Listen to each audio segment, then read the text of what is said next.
పెద్దిపై రోజు రోజుకి అంచనాలు పెరిగిపోతున్నాయి. ఇప్పటికే విడుదలైన టీజర్ 2 పాటలు ఫ్యాన్స్ కి తెగ నచ్చేశాయి. పాటలైతే యూట్యూబ్లో కొత్త రికార్డుల్ని సృష్టించాయి. ఇప్పుడు రామ్ చరణ్ పుట్టినరోజు సందర్భంగా గ్లిమ్స్ విడుదల చేశారు చిత్ర బృందం. 45 సెకండ్ల ఈ గ్లిమ్స్ లో చరణ్ వన్ మ్యాన్ షో కనిపించింది. చరణ్ పై తప్ప ఎవరిపైనా కెమెరా ఫోకస్ చేయలేదు. ఒకవేళ ఉన్నా కళ్ళు చరణ్ పై మాత్రమే ఉంటాయి.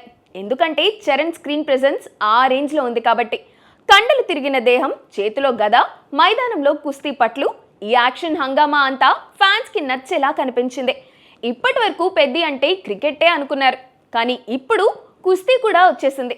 మైదానంలో చరణ్ కుస్తీ కోసం రంగంలోకి దిగడం, ఆటే నా పొగరు అని చెప్పడం, ఇవన్నీ చరణ్ క్యారెక్టర్ ని మరింత ఎలివేట్ చేసేలా కనిపించాయి. చరణ్ ని ఇప్పటి వరకు ఇలా చూడలేదు అభిమానులు. బుచ్చిబాబు చరణ్ ని కొత్తగా చూపించడంలో సక్సెస్ అయిపోయారు. పెద్దిలో ఇప్పటి వరకు క్రికెట్, కుస్తీ చూపించారు. అయితే వీటికి మించిన ఆటలెన్నో పెద్దిలో ఉండబోతున్నాయట. అవన్నీ ఒక్కొక్కటిగా రివీల్ చేయబోతున్నారు.